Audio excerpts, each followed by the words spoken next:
Friends, కథ చెప్తాను వింటారా? ఆఫ్రికాలో ఒక చిన్న రైతు ఉండేవాడు. తన భార్య, పిల్లలు, తనకంటూ కొంచెం పొలం, తను హ్యాపీగా ఉండేటోడు. ఒకరోజు అటుగా వెళ్తున్న ఒక ఫ్రెండ్ తనని చూడ్డానికి వస్తాడు. ఆ ఫ్రెండ్ అంటాడు, ఇటు ఈస్ట్ సైడ్ డైమండ్స్ దొరుకుతున్నాయంట. అందరూ డైమండ్స్ వెతకడానికి వెళ్తున్నారు. నేను కూడా వెళ్తున్నాను. డైమండ్స్ చాలా కాస్ట్లీ ఉంటాయి. మన బొటన్ అంత డైమండ్ దొరికిందంటే మనం ఈ సిటీనే కొనేయచ్చు, లేదా అరచేయంత డైమండ్ దొరికింది అంటే ఈ కంట్రీనే కొనేయచ్చు అని చెప్పి వెళ్తాడు. ఇంకా అది విన్నప్పటి నుంచి ఆ రైతుకి అదే ఆలోచనలు. ఆ రోజు నైట్ పడుకుంటాడు కానీ నిద్ర పట్టదు.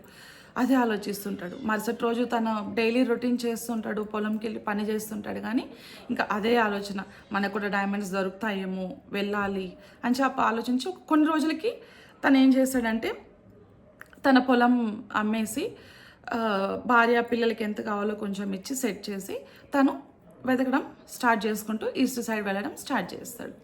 అలా తను స్టార్ట్ అయిన దగ్గర నుంచి వచ్చిన ప్లేసెస్ అన్నీ, ఆ విలేజెస్ అయితేనేంది, సిటీస్ అయితేంది, డైమండ్స్ కోసం వెతుక్కుంటూ వెళ్తాడు. ఇలా చాలా రోజులు అవుతుంది కానీ తనకి ఎక్కడ డైమండ్స్ అనేటివి దొరకవు. ఇంకా లాస్ట్కి ఏమవుతుందంటే తన దగ్గర ఉన్న డబ్బులన్నీ అయిపోతాయి. నెక్స్ట్ జీవనాధారం ఏం చేయాలో తెలియదు. మళ్ళీ ఇంటికి వెళ్ళాలా అది అర్థం కాదు. ఆ భయంతో సూసైడ్ చేసుకొని చనిపోతాడు.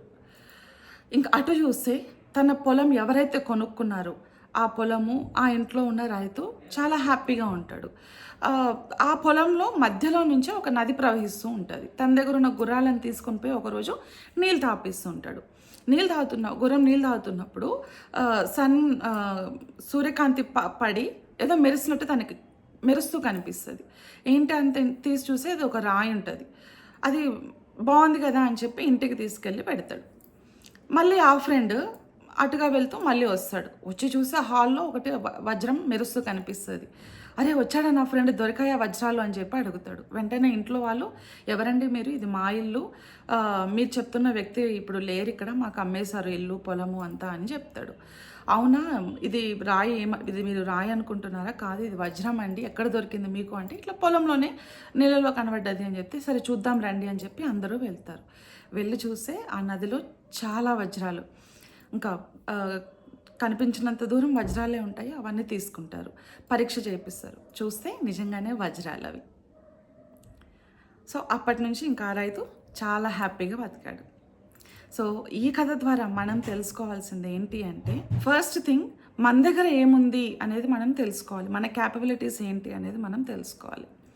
సెకండ్ థింగ్, దూరంగా కనిపించేటివి వేరే వాళ్ళు చెప్పేవన్నీ అద్భుతంగానే కనిపిస్తాయి. దూరపు కొండలు ఎప్పుడూ నునుపే, దగ్గరికి వెళ్తే కానీ తెలియదు. మూడవది అత్యాశ. ఆశ ఉండొచ్చు కానీ అత్యాశ ఉండకూడదు. అత్యాశ వల్ల మన కళ్ళ ముందురున్నవి కూడా మనకి కనిపించవు. సో ఇది ఇవాళటి కథ. Thanks for watching. It's your channel tales for life.